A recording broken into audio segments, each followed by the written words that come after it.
Hello everyone. तो कैसे हैं आप सब? आई होप आप सब ठीक होंगे और आपकी एग्ज़ाम की प्रिपरेशन भी अच्छी चल रही होगी।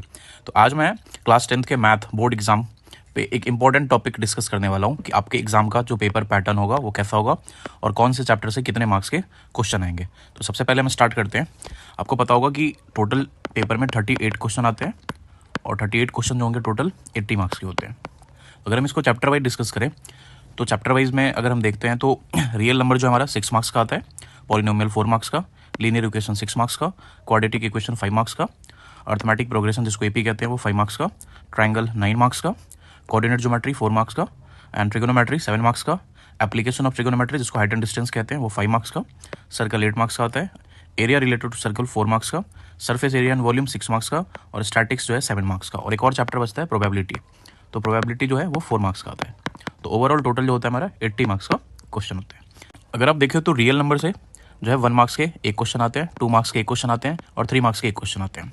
पॉलिनोमियल से देखें तो 1 मार्क्स का एक क्वेश्चन आता है, 2 मार्क्स के नहीं आते, 3 मार्क्स के एक क्वेश्चन आते हैं। लीनियर इक्वेशन को देखें तो 1 मार्क्स का एक क्वेश्चन आता है और 5 मार्क्स का एक क्वेश्चन आ सकता है, यानी लॉन्ग जो है यहाँ से एक आता है। क्वाड्रेटिक इक्वेशन की बात करें तो 1 मार्क्स वाले 2 क्वेश्चन आते हैं, 3 मार्क्स वाले एक क्वेश्चन आते हैं। अगर हम एपी चैप्टर की बात करें तो 1 मार्क्स वाले एक क्वेश्चन और एक 4 मार्क्स का क्वेश्चन आता है। फिर जब हम ट्रायंगल चैप्टर को देखते हैं तो ट्रायंगल चैप्टर से 2 मार्क्स का एक क्वेश्चन आता है, 3 मार्क्स का एक क्वेश्चन आता है और फिर 4 मार्क्स का एक क्वेश्चन आता है। फिर कोऑर्डिनेट ज्योमेट्री में 1 मार्क्स वाले 2 क्वेश्चन, 2 मार्क्स वाले 1 क्वेश्चन। ट्रिगोनोमेट्री चैप्टर में 1 मार्क्स वाले 2 क्वेश्चन, 2 मार्क्स के 1 क्वेश्चन और 3 मार्क्स के 1 क्वेश्चन आते हैं। तो टोटल ये 7 मार्क्स का आता है। एप्लीकेशन ऑफ ट्रिगोनोमेट्री में एक क्वेश्चन आता है 5 मार्क्स का जो लॉन्ग क्वेश्चन होता है, तो ये 5 मार्क्स का होता है। सर्कल चैप्टर को देखें तो 1 मार्क्स के 3 क्वेश्चन आते हैं और एक 5 मार्क्स का क्वेश्चन आता है लॉन्ग में। और एरिया रिलेटेड टू सर्कल की बात करें तो 1 मार्क्स वाले 1 क्वेश्चन, 3 मार्क्स वाले 1 question. Surface area and volume को देखें तो 1 मार्क्स वाले 2 क्वेश्चन और 4 मार्क्स वाले 1 क्वेश्चन आते हैं। और स्टैटिक्स चैप्टर को देखें तो 1 मार्क्स वाले 2 क्वेश्चन और एक 5 मार्क्स का क्वेश्चन आता है लॉन्ग में। और प्रोबेबिलिटी चैप्टर में जो है 2 मार्क्स के एमसीक्यू आते हैं 1 मार्क्स के और एक क्वेश्चन 2 मार्क्स का आ सकता है। तो ओवरऑल हमने देखा कि टोटल 80 मार्क्स के पेपर बनते हैं, जिसमें से अगर हम वेटेज देखें, यूनिट वाइज वेटेज देखें तो सबसे ज़्यादा अलजेब्रा आता है हमारा 20 मार्क्स का।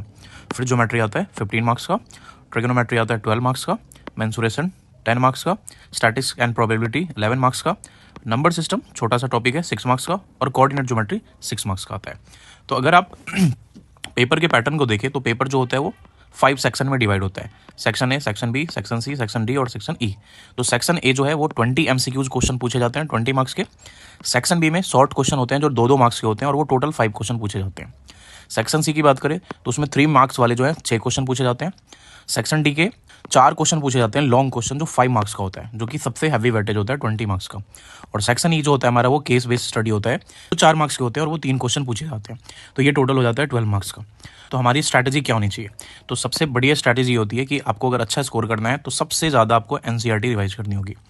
एक एक जो है क्वेश्चन आप एनसीईआरटी का प्रैक्टिस करो विद एग्जाम्पल। एग्जाम्पल बहुत ज़्यादा ज़रूरी है। उसके बाद हमें हर चैप्टर की एक फार्मूला शीट पता होनी चाहिए, उसको हम एक फार्मूला शीट बना के रिवाइज कर सकते हैं।